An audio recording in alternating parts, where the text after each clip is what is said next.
মোহাম্মদ, তুমি আমাকে মুক্ত করে দাও।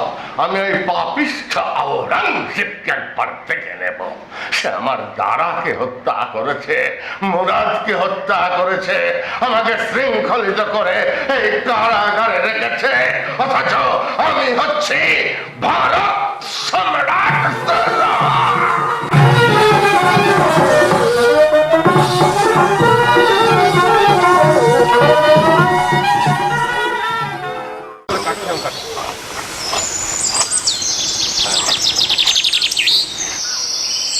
কাতলা মাছের দাম কত? কাতলা 200, মেডিকেল 180।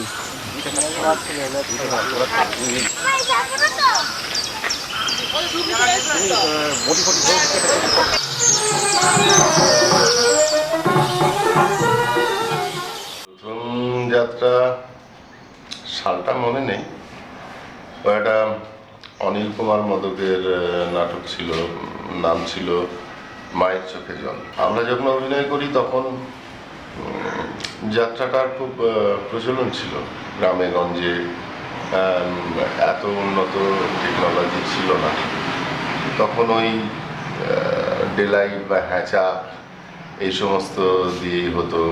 গ্রামের সব বাচ্চা বাচ্চা ছেলেরা ওই বাঁশের বাকারি থেকে তলোয়ার তৈরি করে সেটা দিয়ে যুদ্ধ কেমন করে হয় যাত্রাতে দেখে সেগুলো করতো।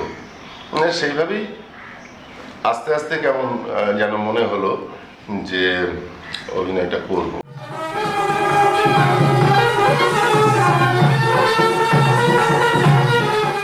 তবে আমাদের সিনিয়র যারা ছিল, ঝন্টুদা, খোকোদা, ওনার ভালো নাম দেবু মুখার্জি, অমর চট্টোপাধ্যায় বলে একজন ছিলেন, উনি ওই বলাগড়ে বাড়ি, উনি মারা গেছেন। উনি আমাদের ক্লাবে পাইগেছি পল্লী মঙ্গল সমিতি, ওখানে উনি আসতেন। ওইখানে উনি দু একটা বইয়ের ডাইরেকশন দিয়েছিলেন। তো মনে আছে 5 পয়সার পৃথিবী, বর্ণ পরিচয়, এই সমস্ত নাটকগুলো উনি করিয়েছিলেন। তারপরে উনি চলে যাওয়ার পরে খোকোদা, ঝন্টুদা এরা আসতো, এদের দেখেই মনে হলো অভিনয় করব।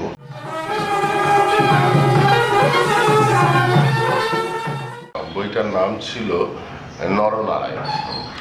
তো ওই ক্যারেক্টারটা যখন আমার কাছে নিয়ে আসে, আমি তখন ওই চরিত্রটা নিয়ে ঝন্টুদা, খোকোদা এদের কাছে গেছিলাম। এরা আমাকে নিষেধ করেছিল, বললো এই ধরনের একটা ক্যারেক্টার, ক্লাইম্যাক্স টাইপের অভিনয় করতে যেও না, হয়তো ভীষণভাবে ইয়ে হতে পারে। তো যাই হোক, ওরাও ছাড়লো না, আমারও কেমন যেন একটা জেদ চেপে গেল। তারপরে বিভিন্ন লোককে জিজ্ঞাসা করতে শুরু করলাম যে এই কৃষ্ণ চরিত্র করতে গেলে কি করতে হবে। যারা অভিনয় বোঝে বা যারা গ্রামের ভালো ব্রাহ্মণ টাইপের মানুষ, তারা বললো এইসব ক্যারেক্টার করতে গেলে তো নিরামিষ খেতে হয়, এইভাবে করতে হয়। তো কি মনে হলো যে ঠিক আছে, চরিত্র করার আগে দেখি 2-3 দিন নিরামিষ খেয়েই দেখি। দিয়ে ওই ক্যারেক্টার প্রথমে করলাম। তখন আমাদের ওই সায়রা ডিপ ট্রায়াল, মানে বৈরী নাটক থেকে পেরিয়ে গিয়ে ওখানেই প্রথম ওই চরিত্রটি করি। তারপরে ওই চরিত্রটা করার পর একটা অভূতপূর্ব দর্শকদের মধ্যে থেকে প্রতিক্রিয়া আসতে শুরু করলো যে একটা দারুণ ভালো হয়েছে এইটা বলতে লোকে শুরু করলো। তখন থেকে অভিনয়ের প্রতি আরো বেশি আমার ইয়েটা এসে গেল যে এটা করবো আমি।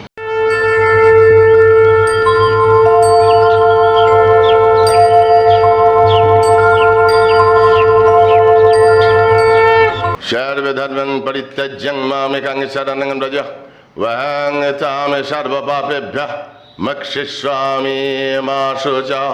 यदा यदा हि धर्मस्य ग्लानिर्भवति भारत अभ्युत्थानमधर्मस्य तदात्मानं सृजाम्यहं परित्राणाय साधूनां विनाशाय च दुष्कृतं धर्मसंस्थापनार्थाय सम्भवामि युगे युगे।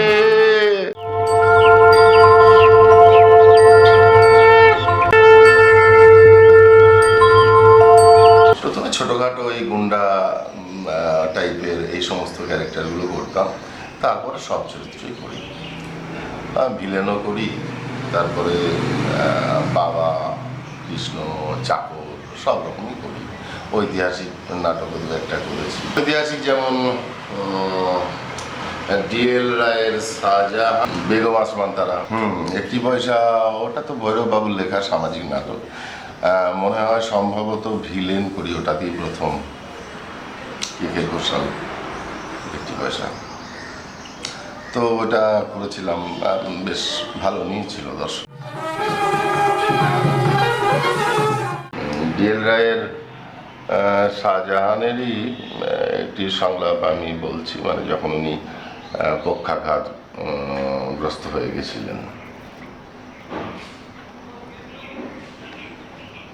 কে মা জাহানারা ওই সে দেখতো মা, সুপ্রতাজ মহলের দিকে মমতাজ ও যেন কেঁদে কেঁদে বলছে, সম্রাট ওরা তোমার সন্তান, ওদের তুমি ক্ষমা করো সম্রাট, মার্জনা করো। মোহাম্মদ, এই হচ্ছে আমার কোরআন, আর এই হচ্ছে আমার মুকুট। আমি কোরআন স্পর্শ করে তোমার সামনে দাঁড়িয়ে শপথ করছি, বাইরে গিয়ে সমবেত প্রজাদের সামনে দাঁড়িয়ে আমার এই মুকুট আমি তোমার মাথায় পরিয়ে দেব।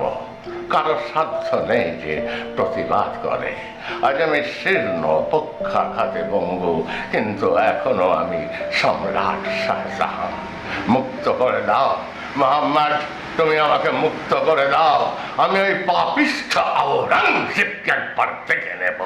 সে আমার দারাকে হত্যা করেছে, মুরাদকে হত্যা করেছে, আমাকে শৃঙ্খলিত করে এই কারাগারে রেখেছে, অথচ আমি হচ্ছি ভারত সম্রাট শাহজাহান।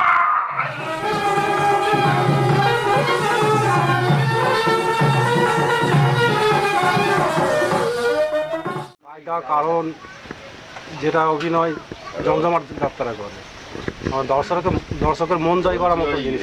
দর্শকও প্রচুর দর্শক, মানে যাত্রা থেকে যাত্রার কেউ উঠে, মানে যাত্রা শেষ না হওয়া তো দর্শক উঠতেও চাই। বললাম অভিনেতা নিঃসন্দেহে ভালো। কায়দার কারণ যে কোনো যা করে না, অবশ্য দারুণ জিনিস।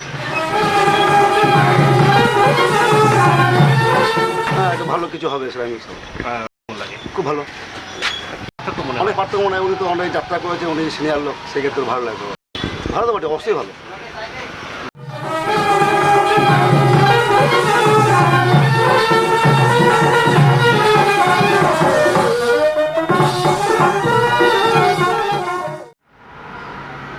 অবসান কুরুক্ষেত্র রণ, নির্বাপিত রঙ্গালয় সম হস্তিনার সুরম্য প্রাসাদ ওই রয়েছে দাঁড়ায়। ওই শোন অধর্মের সদর্প হুঙ্কারে প্রকম্পিতা ধরিত্রীর কি করুণ ক্রন্দন। ওই হের নিরুপায় দুর্বলের পরে সবলের কি নির্মম মর্ত নির্যাতন। ধৈর্যচ্যুতি ঘটাইয়াছে বিশ্ববিধাতার, তাই আজ অলক্ষ্যে ঘনায় মহাঝড়ের সংকেত। মহাভয়ে সংজ্ঞাহীন সমস্ত জগৎ, তরঙ্গবিহীন ওই সপ্ত সিন্ধু জল। ওই দেখো পার্থ, সেই বিরাট পুরুষ লোকক্ষয় নিমিত্ত বিরাট মুখ্য অবদান করে বিশ্বকে গ্রাস করতে চাইছে। যেন ঠাই